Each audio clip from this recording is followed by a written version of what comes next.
Okay, the lights are on. This is, I'm now calling the Social and Economic Justice Commission meeting to order. It's March 6, 2018, 7:30 p.m. And our first order of business will be to review and approve the action minutes. Anybody has any comments on the minutes? Okay. I had a couple of things. There's on number 7, unfinished business. Did I make the motion or did Margie make it? I thought it was that I made the motion and Margie seconded it. But I don't think it makes that big of a difference if anybody remembers differently. I remembered it that way as well. Oh, okay. Okay, that member Deal. Okay, I can review the recording also. Oh, okay. And then also there was also a motion to write a memo, and the motion was for Margie and I to write the memo, if I remember correctly. I remember it that way. Yeah. And there was another item that we did address, which was a misconception about rent review versus rent control.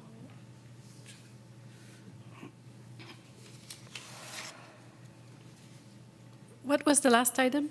There's, when we put together this draft, we had one of the items was the misconception that we are working towards rent control when we're actually working towards rent review. Mm-hmm.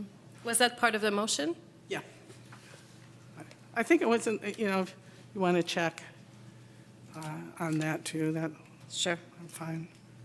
Okay. So if there's a motion to approve the minutes with the changes that we were talking about.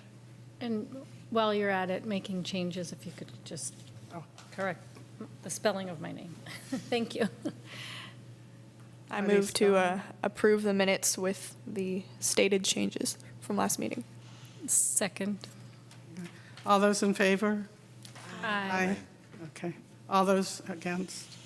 None. All right.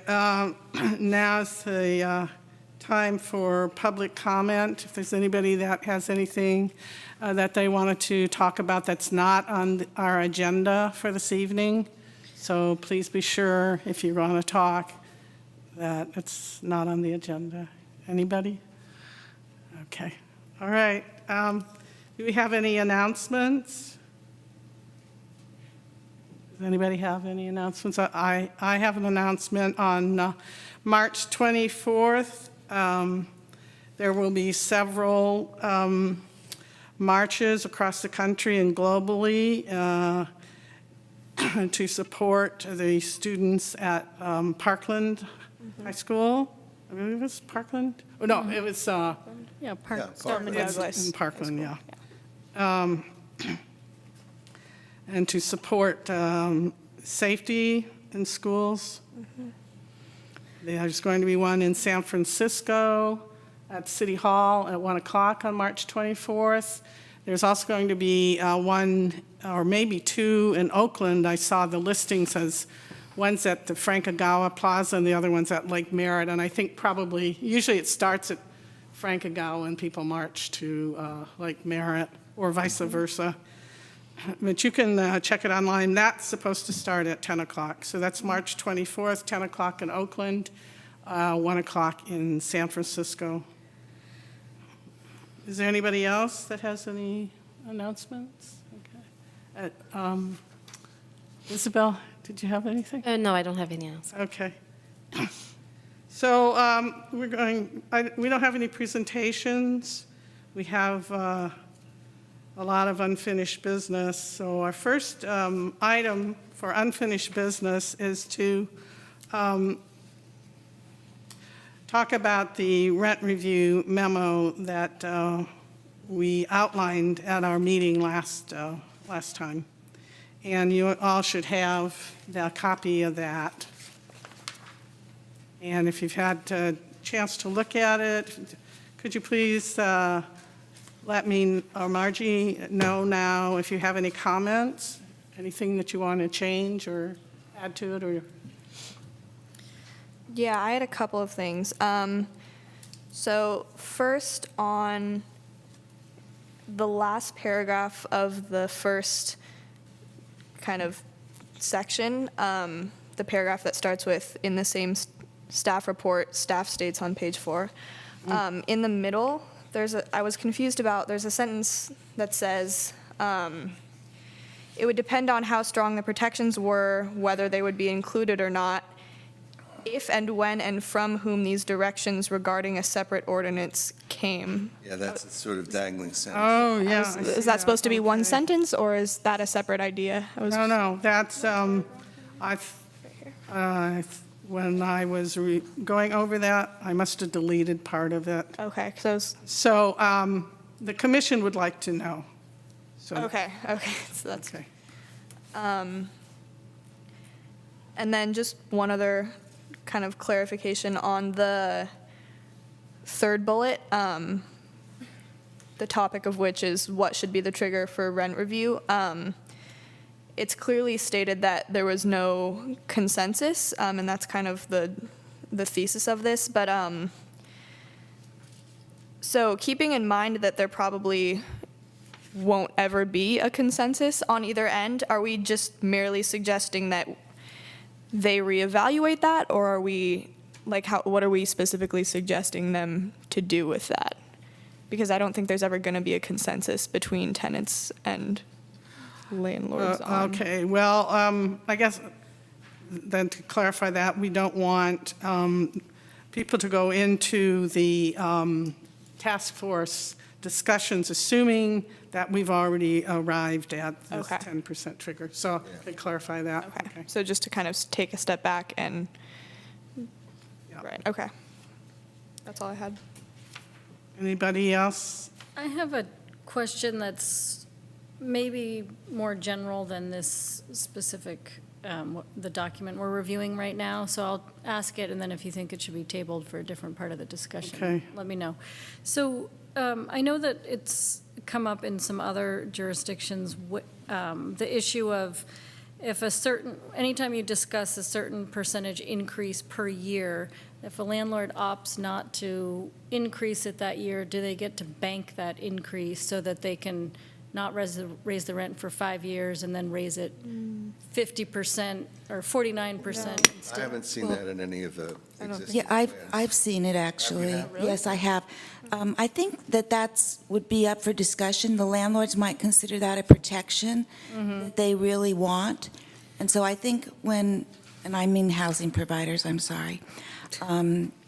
So, I think that's an issue that I would see that as a landlord protection, and I think it's up, and we're going to talk about it. Okay. And if it's something that's very important to them, then Yeah, I think the issue I think the ordinance that I'm familiar with is one in East Palo Alto where it was actually silent about that, and landlords just started, the market didn't sustain rent increases for a number of years, and then all of a sudden they said, well, we haven't raised it in 7 years, we're going to double your rent and call it compliant and I think personally, I would like to avoid that Yeah, scenario we- here in Albany. For our next item, we'll be talking Okay. about that. All right. Okay, glad you brought that up. But I did read the memo, and I liked it, and thought it was well done. Okay. So I will make those changes. Margie and I will make those changes, if it's okay. Oh, Yes, just, in that, the piece on just cause, and where we get into the thing about, I guess I'm sorry, it's in the trigger. Now, where is this piece about, the staff, who removed it, and, that's in the paragraph of number 1. yeah, okay, that's where I thought it was. I think that might diffuse the focus here, which really is on making sure that this issue continues to be open, regardless of what assumptions were made in the past. So I'm just suggesting, a friendly suggestion that maybe it might be better to tighten this a little bit and focus simply on the question of this, the point that this is not, there is no consensus about this.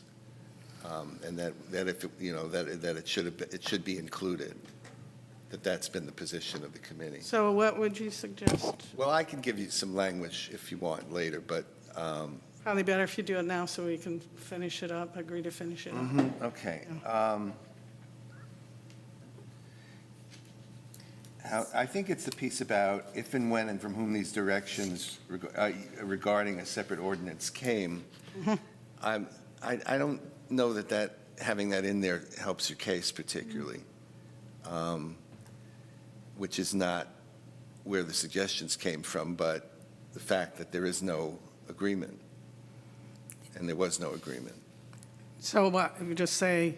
I would just take that sentence out. We're not aware Yeah, of I just would take the sentence out, Okay, yeah. okay, And just make the point that you make, which is that there is no agreement and it needs to be included. okay, That's it. all right. Margie? I agree with those changes. Okay. So anybody else? I think we have to go to the public now. Is there anybody in the public that would like to make a comment on this? No? Okay. Somebody want to make a motion? Or I can make a motion, right? The chair can make a Yeah, motion. you can make a motion. Okay, I'd like to move that I take these comments and incorporate them into this memo. And then I guess I can send the memo to the city council, or do you think it's, Isabel, do you think it's more appropriate that you send it or that I send it? Because I would like to, I know you have a lot of things on your plate with your new position. It'd probably be, I probably could expedite it. Yeah, you can use Okay. the city council email on the Okay. city website and send it directly to them. Okay, so anybody second? Second. Okay, all those in favor? Aye. Okay, thank you.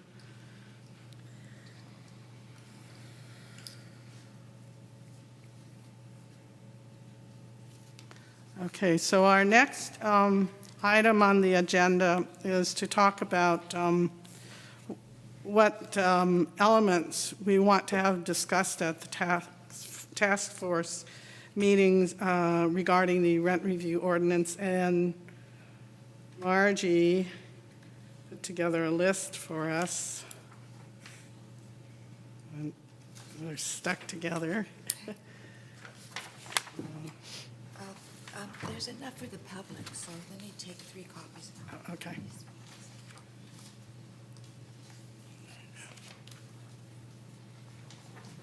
There's 2 here.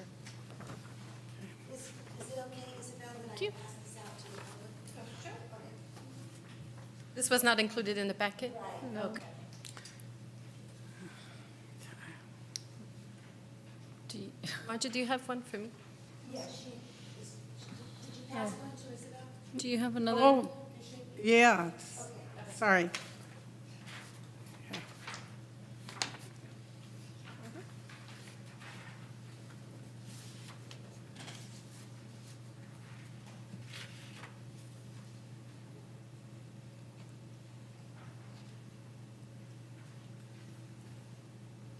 So would you like me to go over these, Margie, or do you want to?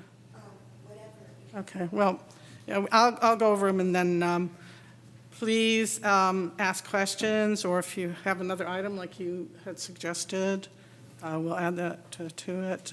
Maybe there's something we delete. So we're looking for direction for when we go to the task force. Right, exactly. So the somewhat lengthy list, but it's a lot that goes into putting together an ordinance. If anybody had an opportunity to look over those ordinances from the San Leandro and the other 2 cities, Here's our list. How will the city provide notice of the rent review program to the housing providers? How will the housing providers notify the tenants? How long will the implementation take after the ordinance is passed by the council? What will be the trigger amount? What rent increases are covered?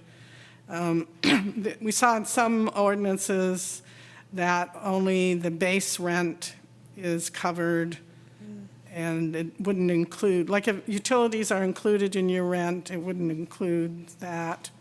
In some cases, maybe it would be. So we think that should be addressed. How many days would a tenant have to request the rent review service after receiving a rent increase notification? What properties are covered, like single-family apartments, little adjunct dwellings, like a cottage behind somebody's house? What information is required of a tenant to pursue the service? What information is required of a housing provider? How is the service funded? What would be the housing provider protections, tenant protections? We want just cause for evictions to be included, and there would have to be some fleshing out of what exactly were those just causes.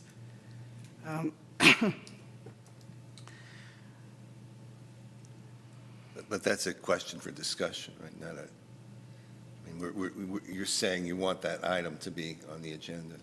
We want that to be one of the elements, just cause for eviction to be one of the elements. It's included in almost all of the rent review. Yeah, no, I just I'm sorry, I didn't mean to distract you, but it's just that most of these are questions which I assume the committees, the task force is going to talk about, right? So that would also be a question. That, Right. we want them to talk, we want Yeah. us to talk about it. Yeah. The rent review program would be applicable for each increase that meets or exceeds the trigger. There's an idea floating around that some tenants may only be able to ask for a rent review once every 3 years. So that would basically, 2/3 of the time, the rent review ordinance would not be applicable. Would we have mediation or some other means of addressing the tenants and landlords' concerns? What would be the consequences of a housing provider or a tenant in not responding to a rent review dispute resolution? And then there's your suggestion? Yeah, whether the landlords can bank unused increases from year to year before triggering rent review. The problem with that, at least, maybe that's really part of the discussion, but since there's no ceiling on the rent increase, what are you banking? I mean, there's no there's no specific amount that you would be banking because there's no. Well, if ceiling. they, for example, if the trigger, I'm just using 10% because it's simple mathematically, but if the trigger for rent review is 10%, could a landlord not raise the rent at all in year 1, not raise the rent at all in year 2, raise the rent 29% in year 3, and be considered not to have triggered rent review? I see what, yeah. I see what you're saying. So, I have another, do you have another? Yeah. just what will be reviewed? Like what will whatever the entity is that's conducting the rent review, once it happens, what information will they? That's part of what will have to be discussed. So basically, these, there's some background information that I sent. Yeah, I'm just saying to add that as a discussion point. Yeah, it is. What information is required of tenant to pursue the service? What information is required of the housing provider? But then what about also like what guiding criteria will the reviewer, Okay, because it can't be got it. arbitrary. I got it, okay. Criteria for reviewing.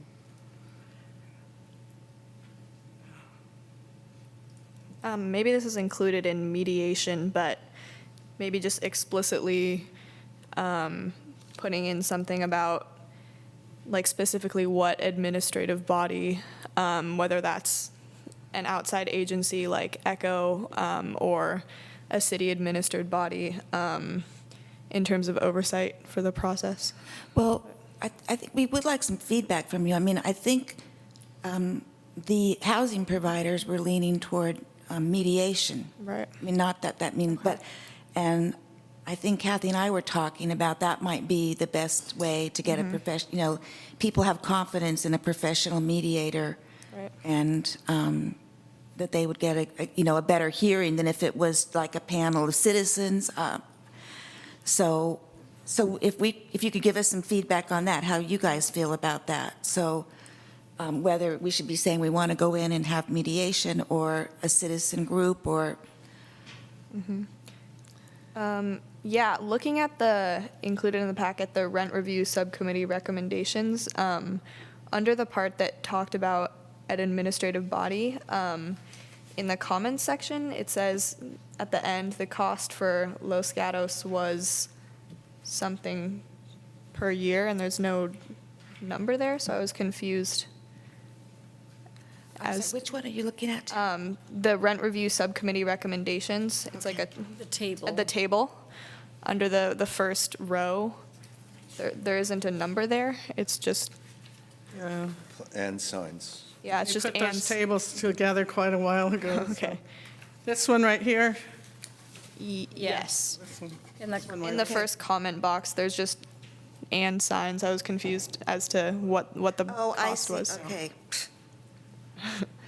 I'm assuming it's going to be a lot less for Albany regardless, but just, I Yes. was confused about that number. Sorry, that's, So are you asking us for our opinion? yes. Oh. Sorry. Okay.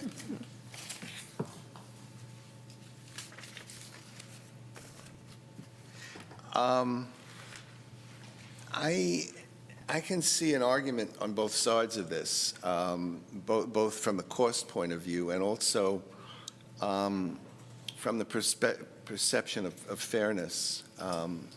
If you have a local panel, there's going to be an issue of whose side are they on, who are they affiliated with, who do they represent, are they tenants, are they landlords?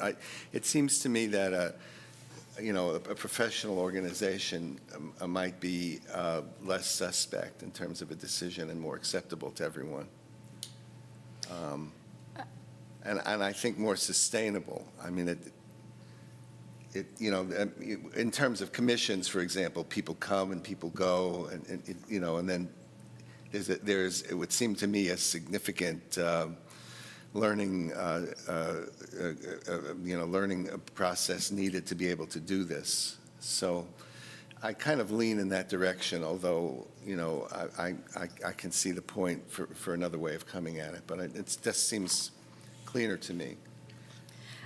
I think a lot, and maybe I'm newer to this than the rest of you, but to me, a lot depends on what the criteria are, like what is the function of the person conducting the review. If it's a matter of like verifying expenses and something that's somewhat mechanical, I think the idea of a mediator, even trained citizen volunteer mediators, although it might be a hassle to administer, versus if it's something that is sort of exercising more independent judgment, I think they're having a truly disinterested, removed body might be more appropriate. The online survey that was performed some time ago, more than a year ago, I think it's November 16th, 2016, the majority of tenants who responded to that question preferred a professional mediator over some, like a citizens group. So if that's any, Did the housing providers also fit that? Yes. Okay.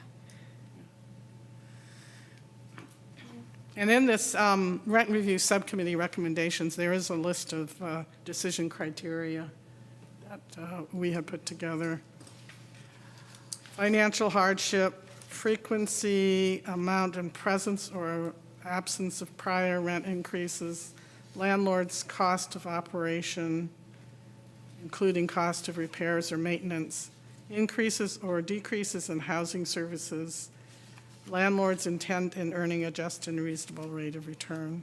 That was one set of criteria. Then we had another set that I think we, the second set, we looked into further and decided that we were not in favor of it, but it was one of the suggestions. Which one? Yeah, what are you looking This at? is Rent Review Subcommittee recommendations, page 2, Yeah. under decision criteria. Yeah. There's I see. left-hand box and the right-hand box. And we decided that we supported the criteria that was listed in the left-hand box. Did you find it? Yeah. I worry that, Can I just want to interject something. Some of this, the housing providers have written their own ordinance to present, I guess, to the task force. And so some of the issues, for example, what rent increases are covered. In that particular ordinance, they say that pass-throughs are not covered. So, like, pass-through would mean if your landlord pays the water, you know, and utilities. So those, anyway, so they were, in one thing that we saw said that those would not be covered, and we want them to be covered. Because if they're not covered, then the landlord could say, okay, I'm raising your rent because the utilities went up. So we want to be sure that they're covered, and that's why we're putting this issue in there. Can I ask? Yes. So are they saying that the increase would be limited to the increase in cost? To the base rent. No, No. I mean, what I mean is if, for example, the water bill went up for the landlord, would the landlord be permitted to raise it by the same amount, or? They don't say, they just say that it's not covered as part of this, and we want it to be covered. They're saying it's not covered, it should be taken out. they want it to be completely unregulated. They want base rent, and then the pass-throughs, not covered. And so we want to be sure that the whole thing is covered. Because otherwise, like I said, they can raise the rent, they don't have to give you for utilities. Yeah, I think it would matter whether that pass-through was the cost to the landlord or whether that was any amount. If the landlord, for example, had a $10 increase in the water bill and could raise the rent $10 to cover that. Yes. That would be very different than if the landlord then could raise it any amount. You see what I'm saying? Yes, I do, yeah. It seems like that increased costs on things like that are not going to trigger any rent review. Even if it, you know, water costs doubled, it probably, if you looked at the entire rental amount, it wouldn't, they could do it without triggering rent review. Well, I still think it should be included, yeah. No, I agree. That would depend on what the trigger was. Yeah. Yeah. We want to talk about the trigger, too. One thing going back to the decision criteria, I'm just trying to think through, like, unintended consequences of including some of the things on the left. For example, if the financial hardship to the tenant is a criteria, are landlords going to be less willing to rent to lower income tenants, or will they, they have higher That's been happening. requirements because they don't want to later have to factor in their tenants' hardship. And that also, I think, is something that is more subjective than any of the others, and so makes the decision-making, and I'm not married to any of these ideas I'm expressing, but it makes the the process of rent review more burdensome on whoever it is that's conducting the review. That's a good point. Could we talk about a trigger amount? Or maybe we need to finish with this first, the criteria. Yeah, my experience of being a tenant in the Bay Area for, I don't know, 35 years or so, is that you get weeded out when you first look at a rental, because they're asking you what your income is. And that's part of how they weed you out. So I'm not so sure that this would already happen. But they might raise the floor even higher if they say, like, you have to have income of Yeah, that's whatever amount. possible, yeah. It makes lower income tenants less desirable than they already are for landlords, from a landlord's perspective.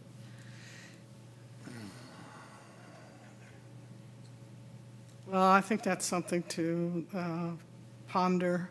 I'm not sure that I could arrive at a decision at this point.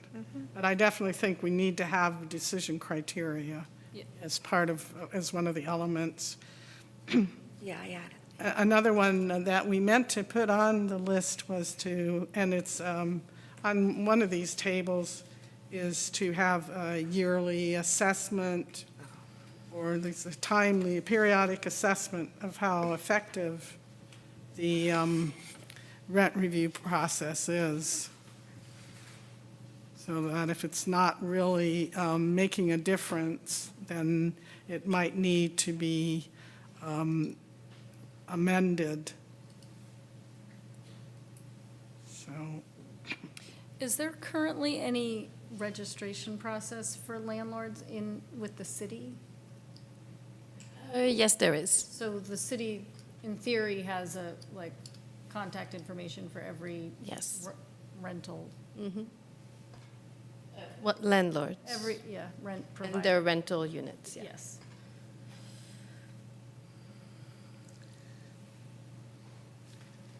I understand what you're saying. I wonder if, we talk here about the landlord's intent in earning a just and reasonable rate of return. I guess the other side, the flip side of that is the reasonableness of the increase.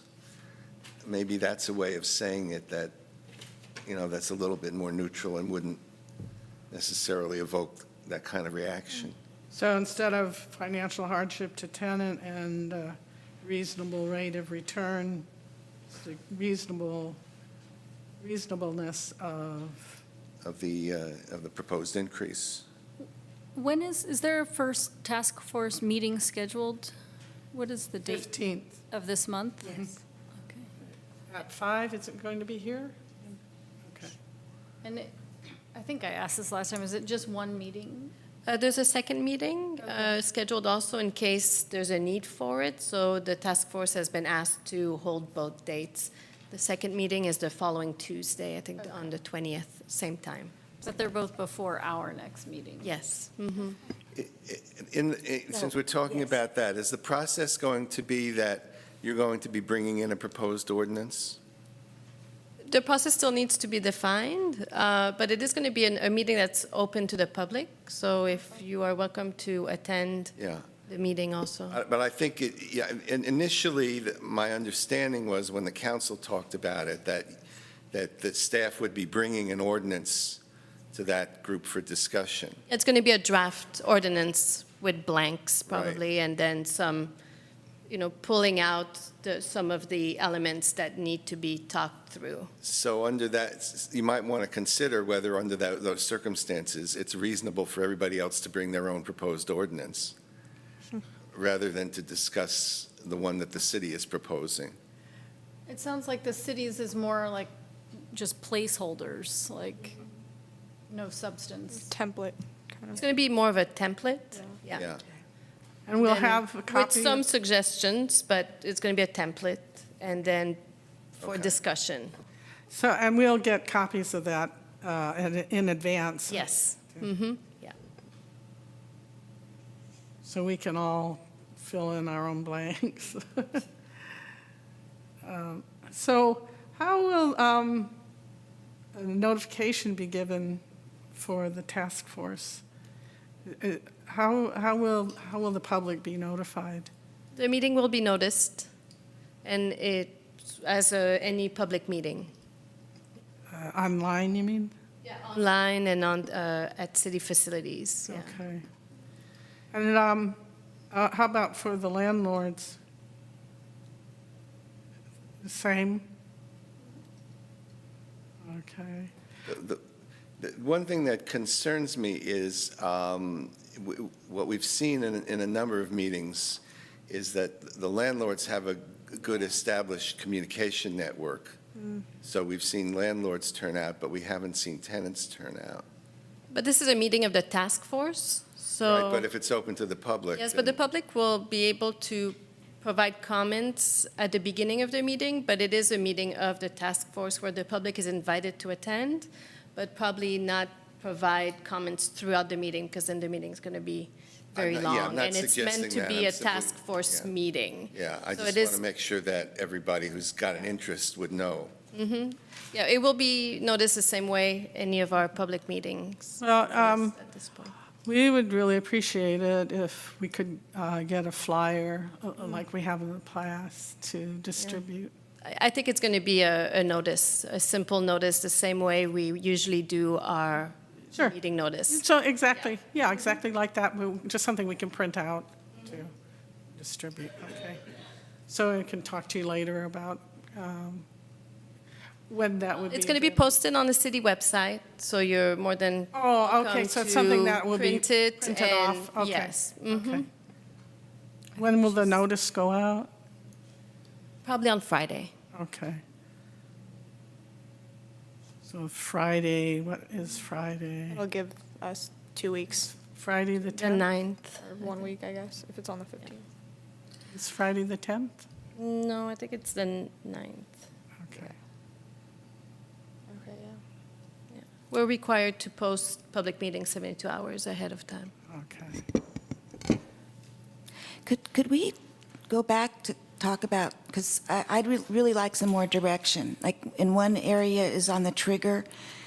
I think in the cities that have real rent control, they go by the Consumer Price Index, and no city, that includes San Francisco, Berkeley, Oakland, can the landlords raise the rent more than 3% in this calendar year. So, and I'm not saying that we go by the Consumer Price Index, but given that, I think that 5% would be a reasonable amount. I mean, I think it's a bit high, especially if you get a 5% every year. You know, your rent goes up and up and up. But I'm throwing that number out. I don't know how the public feels or how you guys feel. Just a thought. So if we go through a housing agency, theoretically, the lower that trigger is, the more frequently rent review would probably have to be conducted. So is cost then maybe a consideration? If there's more frequent review having to take place, is that going to be a greater cost to the city? Well, I think that's assuming that the landlords will raise the rent more than 5%. Right, well, So, you know, I don't know how, I don't know. I don't know how you would judge that. Do we have any data on what the increases that have actually been occurring over the last Yeah. 10 years or so? No one collects that information. We have a lot of data. Yeah, the county published a lot of data. I don't know that I have it with me, but what the median rent was and what the increases are. And the median rent in Albany for 3,100. yeah, it's a lot. Yeah, So, we're talking about 5% of that, and that's a lot. yeah. Yeah. But those numbers were in some dispute. Those numbers were in dispute by certain people who believe that we were cherry picking, but those numbers were derived by the county of Alameda. We did not create those Oh, numbers. I know that, I know that. I mean, there were questions about the methodology, that's, yeah. There were. But we had people, I guess what you would call 2 or 3 hearings. We had tenants come in and landlords, and the tenants had said, well, my rent's been increased by 50%, my rent's been increased by 10%, my rent's been increased by $500 a month, $1,000 a month. There's really huge jumps for people who are living rent, paycheck to paycheck, Sure. basically. That's why we got involved in this in the Yeah, first place. exactly. I mean, 5% to me seems quite generous and reasonable. I know, like, and when under rent control, they use what they call the consumer Pricing. price index, and that can be anywhere like between like, what, Well, it's less than 3%. Yeah. And is the allowed rent increase in those cities that have real rent control. so, yeah, so 5% is generous. Well, I guess the question would be then, why do 5%, since it's not anchored to anything? Right, It's it's just, just a round yeah. number. We, when we looked at the different ordinances, those are the types of numbers that were coming up, the non-binding ordinances like 5, 7.5, and 10. But that's exactly true. It could be lower. We could advocate for something like 2% or 3%. There are some cities like Los Altos that you can appeal any rent increase. They don't even put a percent on it. I mean, I don't think we're going to go there, but, so what do we want to do about the trigger amount? Maybe that would be, we can table it till after we hear from the public.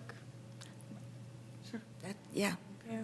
So before we hear from the public, are there any other elements that people would like to add to this list?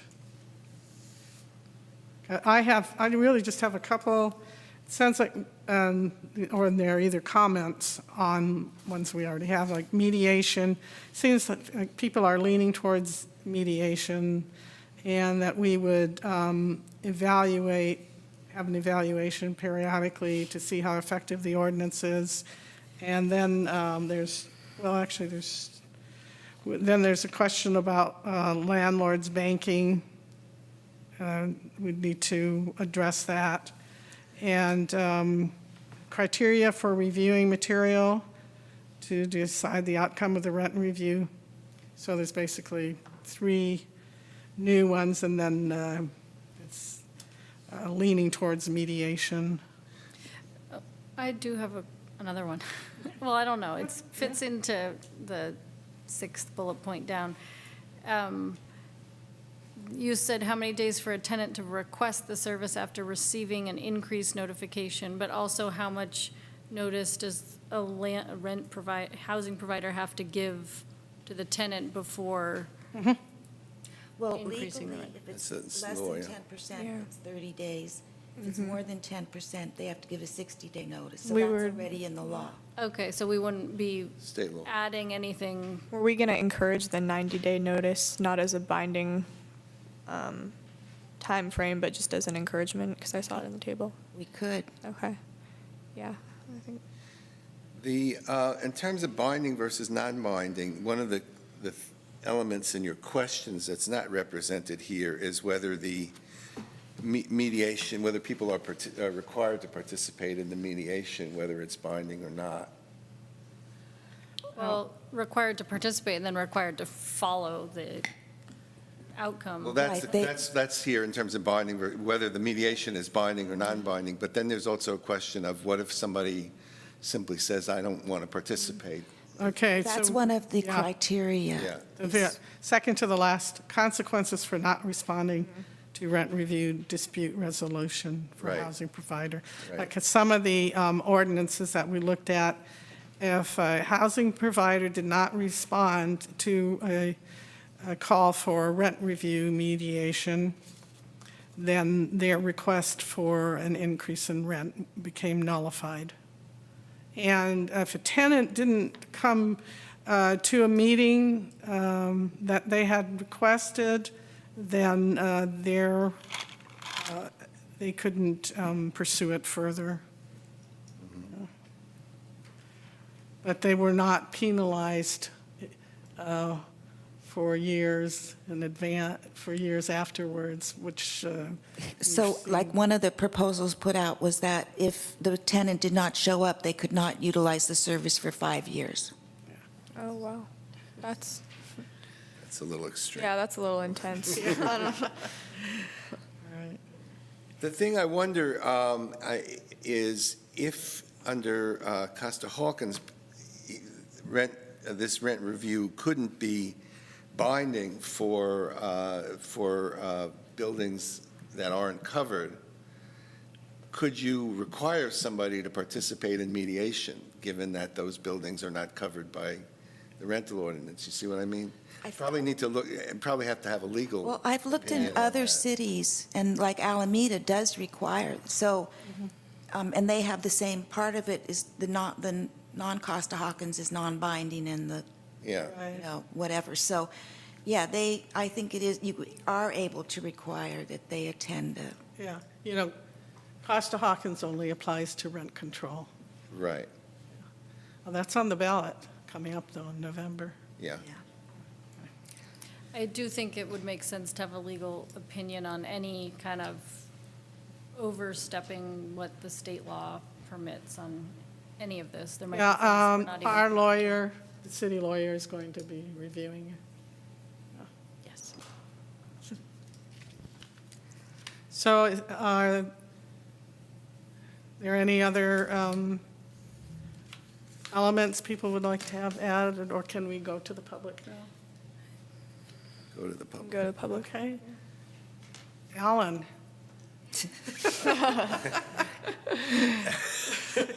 It's time for the public to step Wake up now. And anybody else who wants to come up to the podium is welcome as well. We're not just always counting on Alan. Yeah, Please come up to the podium. yes.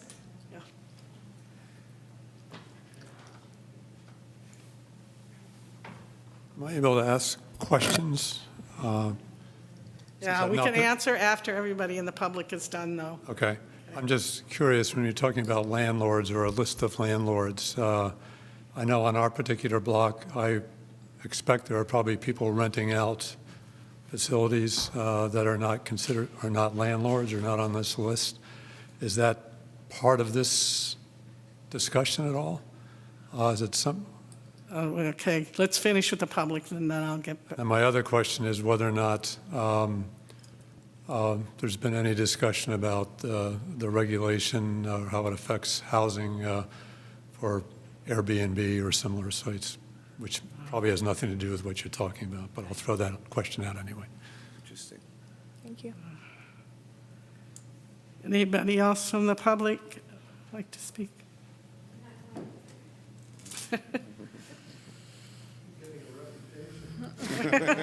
It's not a bad one.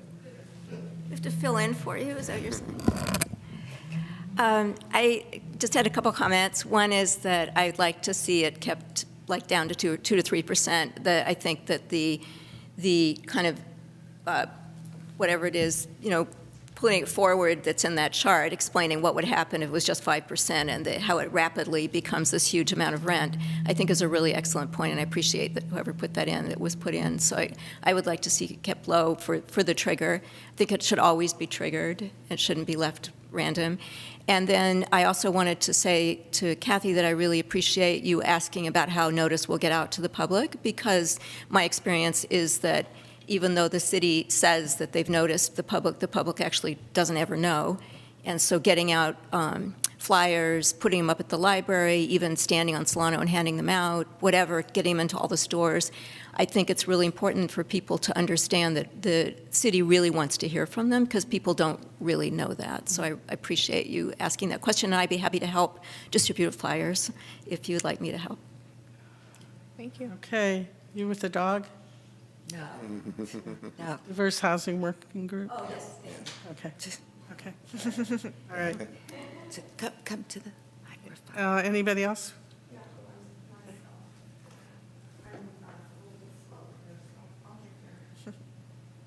Take your time, no rush.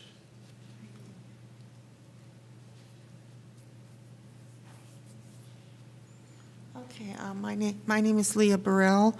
I am I'm homeless. So I was the recipient of an illegal and wrongful eviction in Oakland 2.5 years ago, and it really sucked. So I have a lot to say, but I'll keep it short tonight. I do feel that 5% is excessive, very excessive, and it can make the difference between someone being able to pay that additional rent or will have to leave, and where do they go? Because all the landlords are just out doing each other with the higher rents. I'd like to see it maybe 2 or 3% at most, maybe looking at the area standards. We were provided, someone said Berkeley and a few other communities were keeping it at 3%. Maybe we should go with the area standard. And that it benefits reduces the hardship for the tenants. We definitely need the just cause for evictions. I like the idea of a professional mediator because they know what they're doing. And we need to be able to appeal any increase. Every year, if it happens, I think we should be allowed to appeal that. And because the landlord could take advantage of it otherwise. We need to figure out this pass-through thing. So I have a lot more opinions, but I'll keep it short. And, flyers. I don't know who goes online, but we need to find the tenants. 51% of us in Albany are tenants. We need to find the tenants. The landlords know where to find this. They're organized. They come up in droves. They're going to figure out how to prevail at a meeting. Flyers, library, community center, senior center, storefronts. That's a lot more work, but we're then having a balanced input by having a more out-in-your-face PR program here. So that's what I have to say.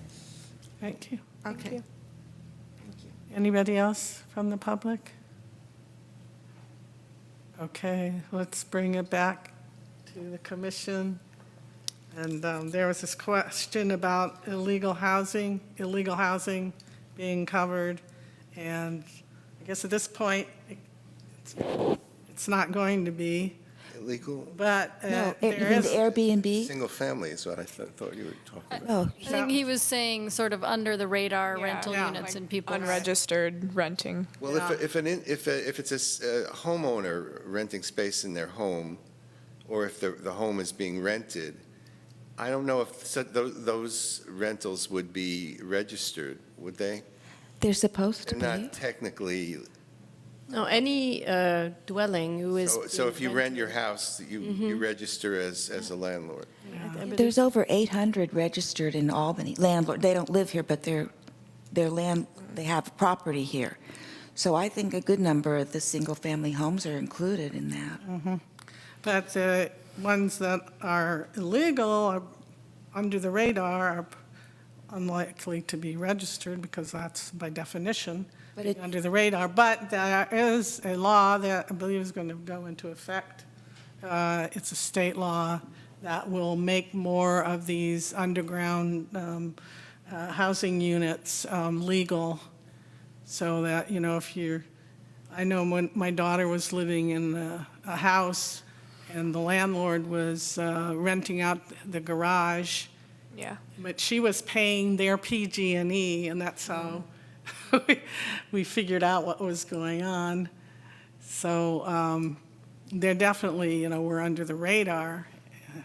So we're talking about in-law units, basically. But so Not this necessarily, ordinance just things doesn't, like garages, they're not really, they're substandard sometimes.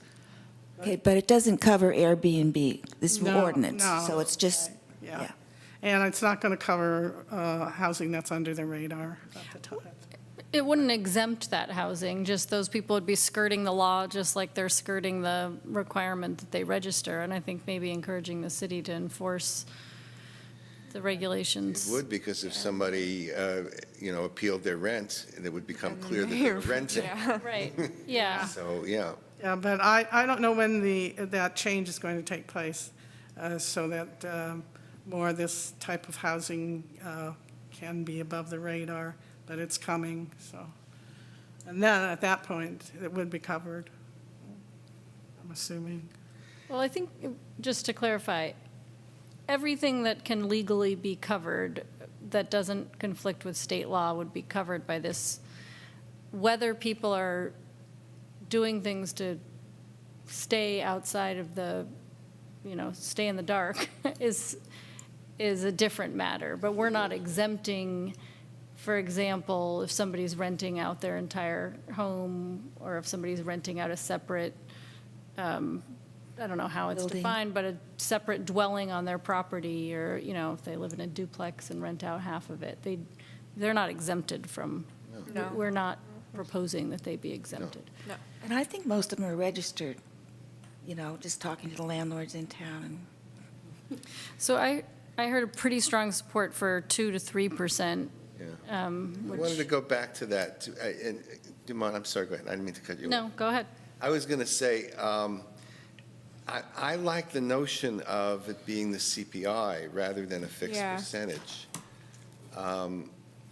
because it's pegged to something, real and tangible, rather than just a percentage that's pulled out of the air. And that, I'm suggesting that as our starting point. It may not end up being there when there's negotiation, but we need a starting point, and I think that's a sensible one.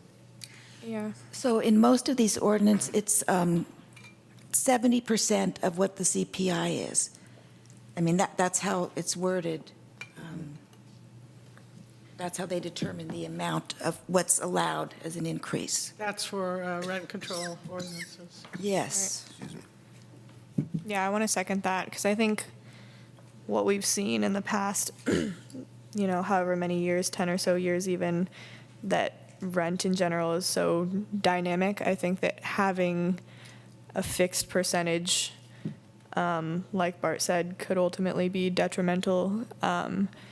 But having something that is able to fit with whatever the standard is at the time, I think, makes more sense. I think going with the CPI as an initial position makes sense. Okay. Is there any other comments? Just on the public awareness, I think that, the city has a legal requirement that they comply with for noticing public meetings, but I think we and members of the public can amplify that a lot by flyering. I think flyering in apartment buildings, there's several that you can just walk in, don't have gates or whatever. Okay, so we have a work group which consists of Margie and myself. I don't know that other people on the commission could participate in distributing flyers. Is that part of the Brown Act, or is that outside of the Brown Act? Do the Brown Act. I think if we, No, it's, you're a resident of Albany, you can, on your own time, you can do what you want, so. we just can't do it all together. Right, exactly. So, And just to be clear, though, that there will be more noticing done for the council when the ordinance goes to the council, because that's where, decisions are going to be made, and that's where, the public will have an opportunity to speak on the the proposed ordinance. So there will be more noticing by the city done for the council meeting. For the task force, because it's meant to be a work group, And the work group is meant to provide, an arena for different groups to communicate and discuss the ordinance. That's the reason why we're following the regular protocols for the noticing of the meeting. So anybody on the commission or anybody in the public can print off the notice, the online notice, and distribute it in their neighborhood or Sure. wherever. Yeah. And Or create you your can own create more your- yeah. appealing graphic flyer. I don't know that, I think we need to stick to the flyer. I wouldn't suggest that commission members Yeah, that create would their be- own flyer on Members of behalf the of the public. city, but members of the public, if they want to do more outreach, they can. Right. Because again, I think it's important, we brought up the fact that landlords or housing providers are, in general, a lot more connected, and I think the demographic of people who receives and pays attention to city notices are going to be the people that are already a lot more well-connected. So I think it's important to appeal to a diverse group of people. So, yeah, outreach, I think, is important. And of course, it's more likely that somebody is renting if they live in an apartment building. Yeah. That- In fact, it's almost, well, anyway. Yeah. Almost insured. That's all I can say. Okay. So I'd like to go over this one more time, and then maybe we can, Could- be a motion to approve it. Okay, can we just go back to the trigger amount? I just want to, I looked up Berkeley's ordinance, and they do 65% of the percentage increase in the consumer price index for the metropolitan area. So it's not just whatever, they just do a percentage of the CPI. I just want to, Okay. okay, The just, CPI is basically inflation, right? yes, And inflation currently is less than 2%. right. So I don't know why you would need to take a percentage of that. That's what, and Yeah. in San Francisco, I think it's 70% of the CPI. So I'm not sure why they're just doing a percentage. Okay. It doesn't make sense to me, but Yeah. So let's go back to the CPI then. If we have a trigger amount, we're going to start with either the CPI or some percentage. Is everybody pretty much on that page? Have we had So, input? Yes, we want to decide on that. I was just wondering if, because clearly having a fixed percentage has been discussed, but have we had input from housing providers or tenants on using the CPI as a metric, or is this kind of a new idea? We've had input from the housing providers on an amount, and it's has nothing to do with the CPI. Okay. Right, and we have also had input from tenants. And it's I not, think that they're in favor of having the least amount Right. that's feasible. But again, it makes sense for it to be pegged to something. Right. Yeah, so if we could decide, do we want to use CPI, do we want to say percentage of CPI to start with in our negotiation, so to speak? Well, the CPI in the last few years has generally been less than 3%. I can't remember when it was any higher than that. Can you? I mean, maybe in the Carter administration. It's been, yeah, I've seen like the list, and it's pretty low. Yeah. So we just say the CPI? I support. Yes, okay. Okay. I think the theory is that if the CPI is going up, then wages are going up, but I don't know how. Well, if. Wages we're and gonna- Social Security and Right. yeah, and other benefit programs are pegged to the CPI. And costs to the housing providers are, Yeah. in theory, related. Okay. And we would be evaluating the regulation periodically, Right. so that if it needed to be adjusted, it could be adjusted. So this is the list that I have now. How will the city provide notice of the program to the housing providers? How will the housing providers provide notify the tenants. How long to implement after an ordinance is passed sorry. by the council? I know you're trying to move forward. Can we give input on these items? I have some Please. brief input. Sure.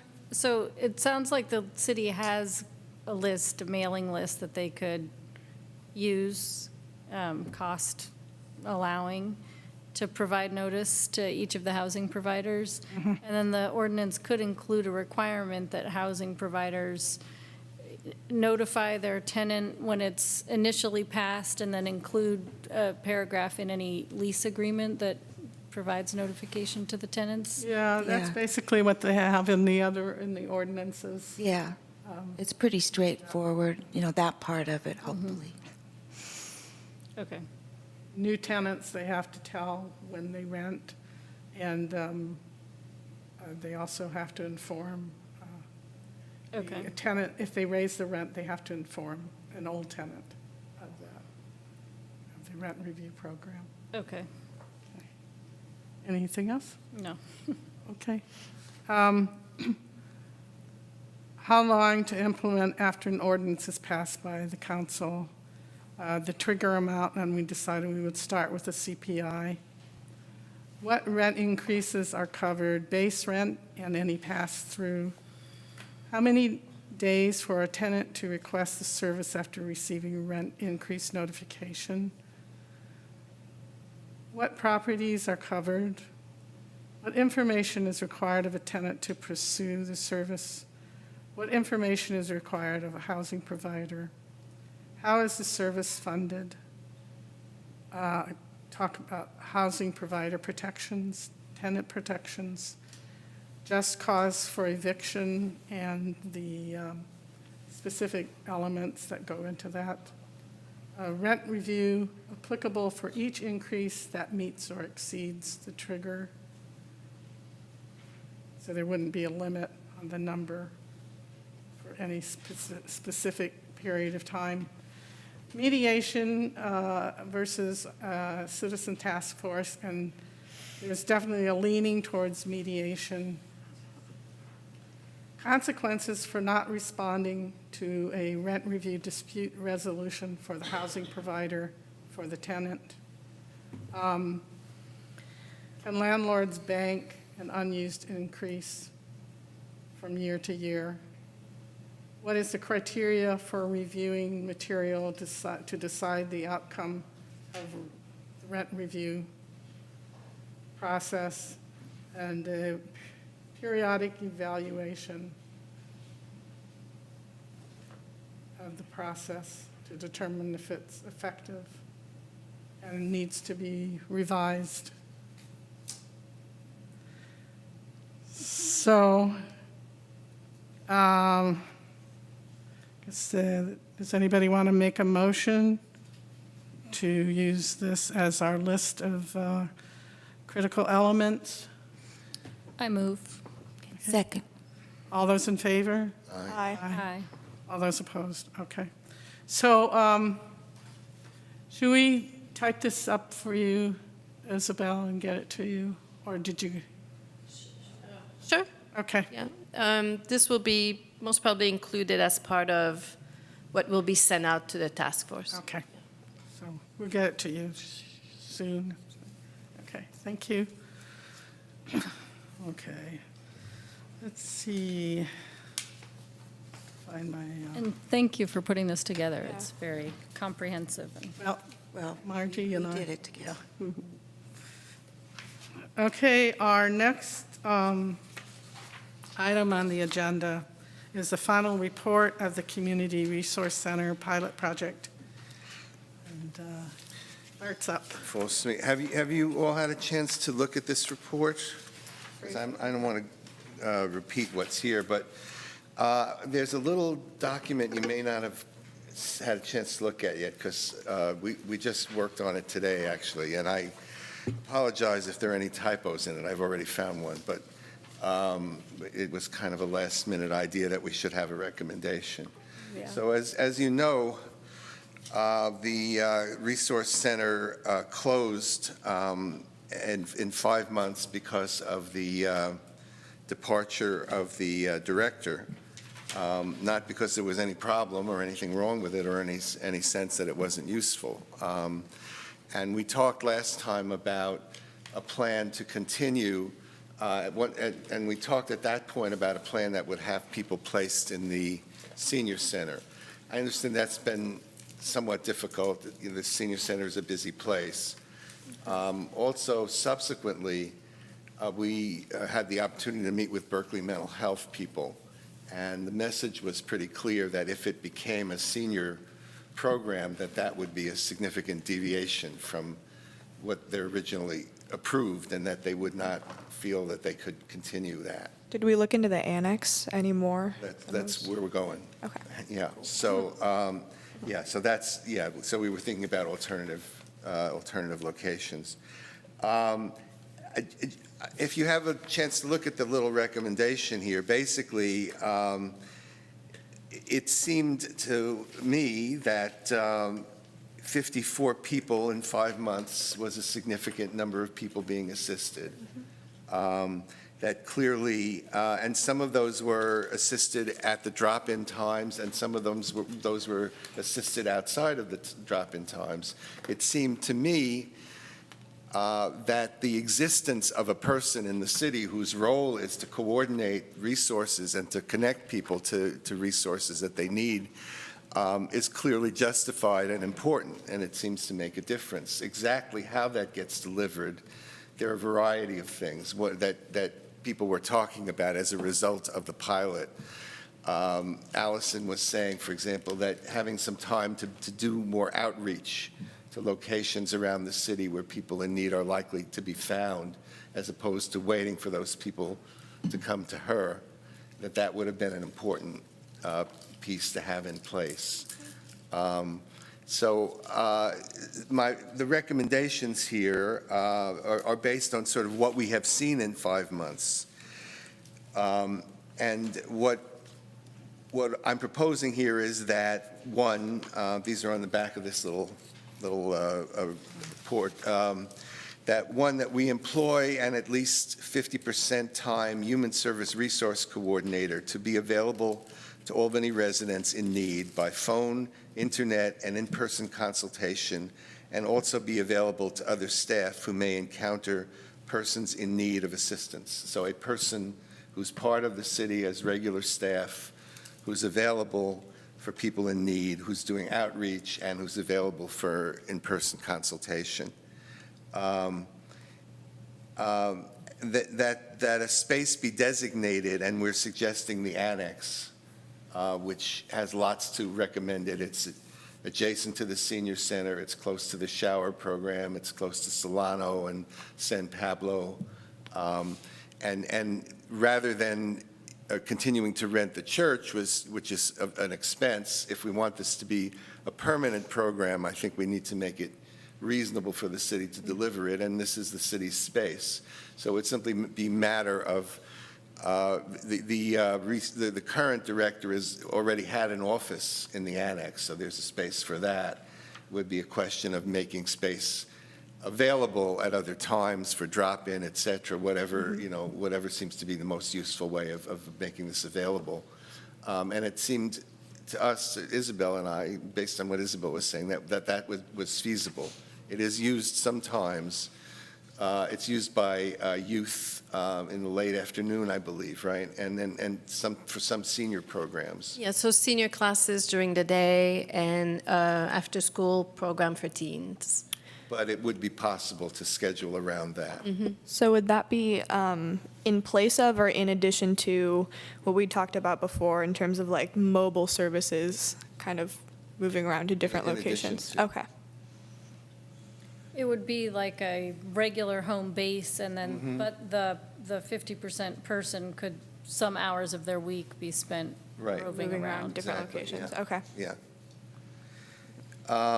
And then the third point simply is to continue to monitor the use and effectiveness of these services and report to council on what's being learned about the needs of people in the community.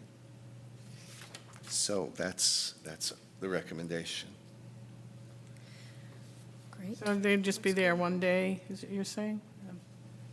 they'd be available in the city half-time. They might be in different locations at different times, Right. but they would be available. So 20 hours a week, you're saying, about? Yeah. And I mean, one day at the annex. It might be one day, it might be 2 days, it might be whatever, whatever seems to be most effective.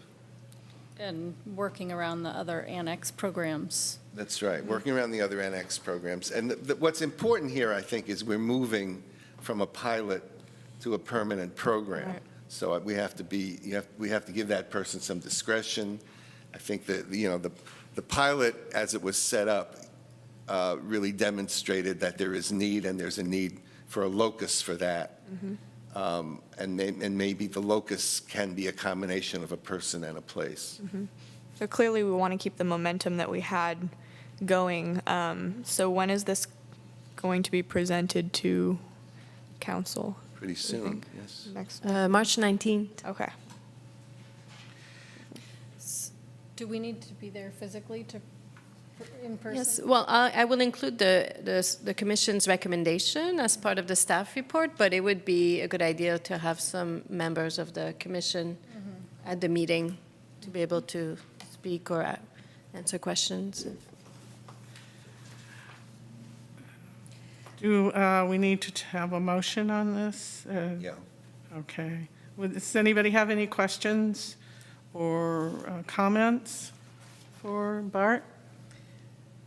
I guess my only comment, I think it's great. I think it's very well presented, and I agree with the recommendations.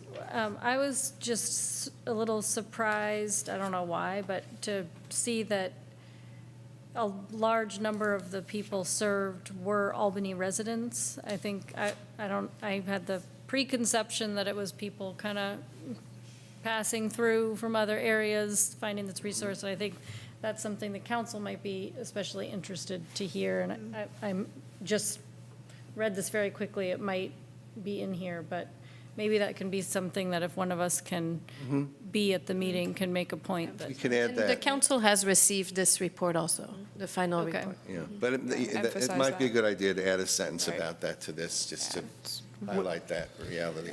It's within their best interest to. Anybody else? Okay. And somebody want to make a motion? Public. Oh, public, sorry. Alan. Okay, now, Alan. He Appearance. saved it up. Albany resident, thank you for your Are you going recommendation. to bank your time? I hope you heard me. Thank you for your recommendation. You. Oh, to answer one of the questions, Alameda County had a survey which indicated there are 66 homeless people in Albany.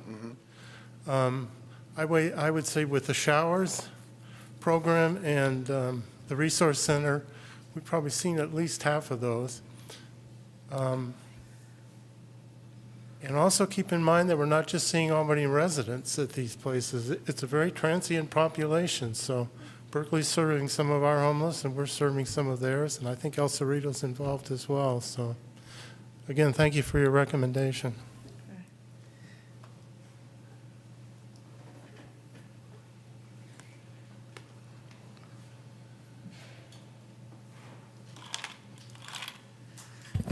I also appreciate the recommendation. I do have a question, well, two questions. One is, I don't know where the annex is, so if someone could, once I sit down, I know you have to That hear. little building between the child daycare center and the senior It's center. the house, Nick. It's the right next house. to- Oh, okay, all right, thanks. And then my the other question, well, I guess a comment on the question. My other question is, because the person left, I don't understand why another person wasn't hired. That didn't make sense to me. The reason is, first of all, we explored, people who might be available quickly to go through a search process, get that person up to speed, would probably take a couple of months. And by that time, we're pretty much done Okay. with the pilot. The pilot, yeah. Okay. And then my comment is that I appreciate the comment that a lot of the people that come are Albany residents, and I think this is something that people don't understand, is that, like, I have friends who consider themselves Albany residents, but they are living, they're experiencing homelessness living unstably, but they're still Albany residents. And I think that's something people don't understand. I notice newspapers don't. They always call somebody a transient or a homeless person or something when they actually consider themselves a resident of whatever city it is, Berkeley, Albany, whatever. So I think that we need to be aware of that and, really point that out, especially to the council. Further point on your first question, which I should have said at the time, which is that it'll be a whole lot easier to find somebody for a permanent position Yeah. than to find another person with part of a year's salary available. Right, yeah, that makes sense. I just was surprised because it just seemed like, I don't know, Yeah. but that makes sense. Thank you. Thank you. Okay, anybody else? Please step up. Okay.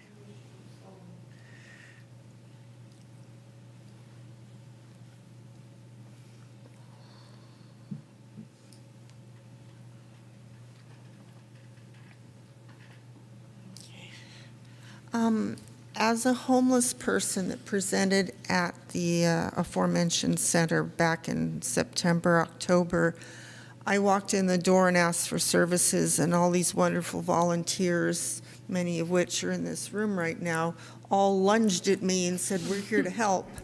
I was overwhelmed. They said, "What do you need?" I said, "A house, a place to live." And I was told that money was there, they were going to house me, this Housing First kind of program, and that they would be able to take care of this and cover rent for a long, long time. It's like I was promised the moon, and it all fell apart when I learned that the funds for Berkeley Food and Housing, who partners with this Project Hope, lost their funding, or at least that's what I was told. I was devastated. I've been on the street for 2.5 years. I was devastated that this program was presented and then something else happened. Oh, by the way, we don't have any money anymore, so you're just going to have to suck it up. So I've been very distraught and very upset by that thing that happened. So I don't know where the funding is for this, but I think programs ought not to offer things that they can't produce or that it at least needs to be in the bag for a foreseeable future. So I don't know what happened. I don't know whose fault that was, but I think separate from that, more hours are needed, not just a day a week, as many hours as that can be put in this annex, provided it doesn't interrupt other activities. I think that's to the point. I'm not a morning person, so trying to get there in the morning is really hard, so some other hours would be great. I want to see it continue. I think it's muchly needed, not just for Albany people, but for people that slide back and forth, El Cerrito, Berkeley areas. I was told when I first went there that it was only for Albany residents, but I'm learning tonight that that is not necessarily the case. But I think that I know homeless people who are living near Whole Foods on Gilman. They could avail themselves of this service if they'd parked their car a couple blocks over. So I consider myself an Albany resident because I live in the Safeway lot every night, the one on Solano, because it's open all night. I hang out at the Albany Library a lot. This is my community. This is where I live. Even though I'm homeless, this is where I live. And I want to continue to live here. And I wish that resources were made available for truly affordable housing, but that's another whole discussion another day. We can't continue on like this, and it's only going to get more so. As the economy, housing rises, landlords get nuttier, greedier, whatever, there's more of us that are going to need your services. So that's what I wanted to say. Thank you. Thank you. Anybody else? Okay.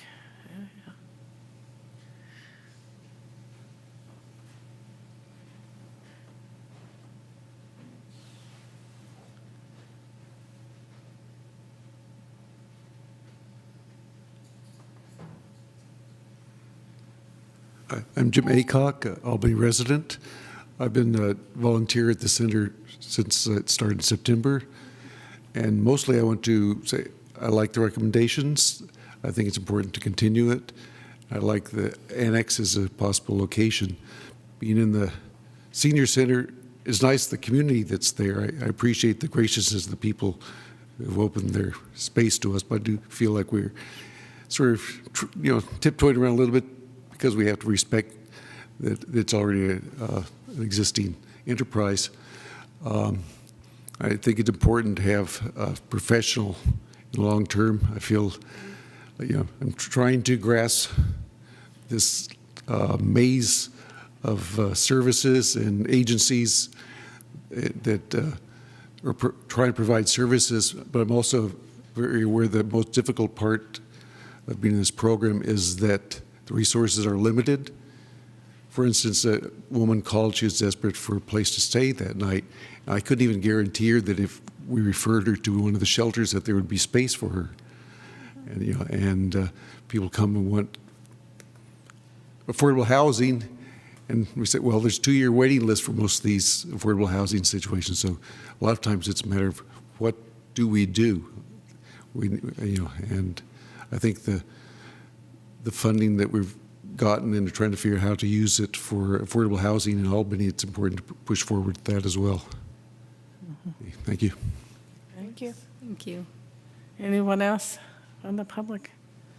Okay, back to the commission. I wanted to make one point too, which is slightly off the recommendations, but I did want to make you aware that, because something that's been on my mind consistently since we met with Berkeley Mental Health, it's basically the message we were getting is that they aren't even trying to find housing for people anymore.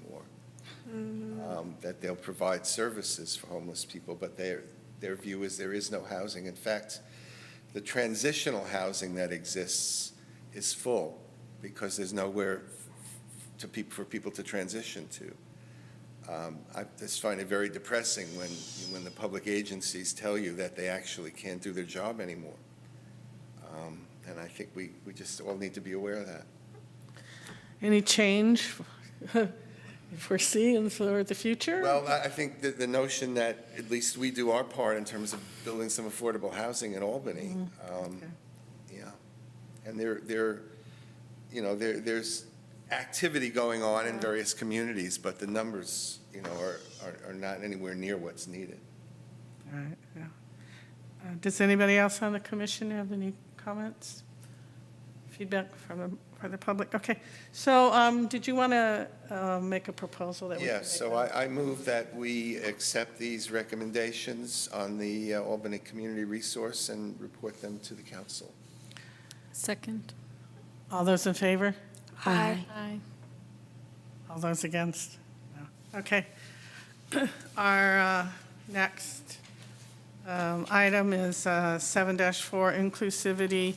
And there is no update at this point, but after our last meeting, I thought more about the work group membership and what Bart is working to accomplish. And I thought that what we might want to do is change up the work group a little bit so that it includes Nicole if she's interested in doing that, because right now you don't have any particular program that you're working on.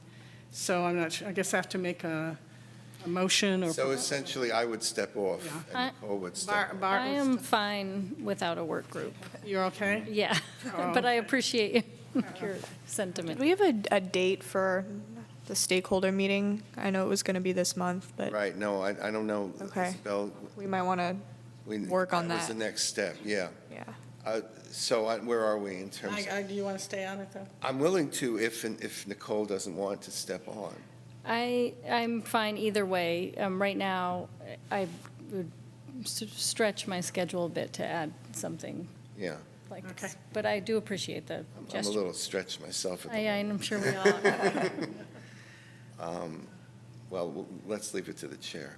Well, let's see how things work out with the rent review. We could be wrapping that up.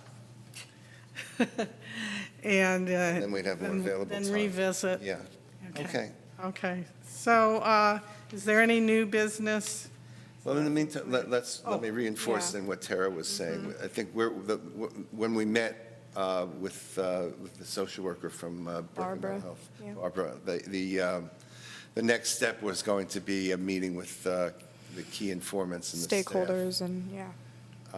And we didn't discuss how that was going to happen, but I guess that falls in your lap, Isabel. Yeah, we'd said we'd wanted it to be sometime before our April meeting. I'm pretty but- stretched myself. Yes. So Yeah.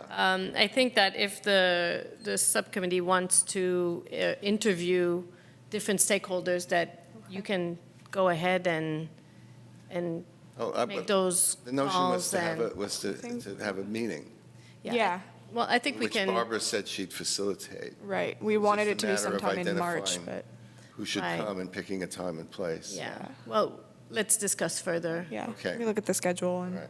Okay, so we can have an update on our next. Yeah, so Tara and I will we follow. wanted to have an update for April.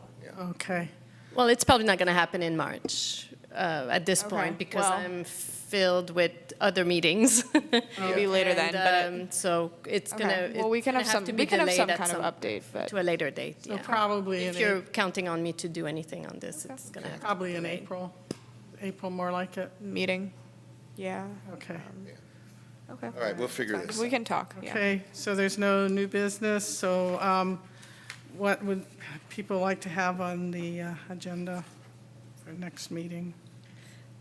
A report back from the rent review task force meeting? Okay, And from the council meeting on the resource center. Yeah. anything else? A1, anybody like to hear anything about A1? Yeah, it's time for an update. If there on is that. anything. Yeah, if there's an update. And inclusivity, we're not anticipating anything for March. Oh, wait, so, yeah, that's right. So April, there won't be anything to report, most likely. We may have an We- update. Yeah, there might be an Okay. update, but not an action. Yeah, make us item. a space and Yeah, All righty. tentative. Anything else? Um, Anybody can think of? We had a report from the senior center, but we never really had a discussion Yeah, about the question of what is needed for seniors who are trying to remain in their own homes in the community. Okay. What is That was the topic that was assigned to us. Stay in place? Yeah, aging in place. Aging in also, another thing, I don't know if it needs to be an item, but council did discuss soda tax funding allocation, so. Oh, right, if yeah. we're just looking at Yeah. that, I don't know if we want to discuss it, but that is out there if anyone wants to take a look. I'd like to. Yeah, I'd like let's to know do, what they we'll, did, yeah. we'll go Yeah. over that. We were going to do it this time and decided there's too Okay, much. yeah, let's push it. Okay. So I think that's plenty So for next time. So do we don't have to do a motion on the agenda? right? No. Yeah, okay, because that could change. All right, so it's time to say goodnight.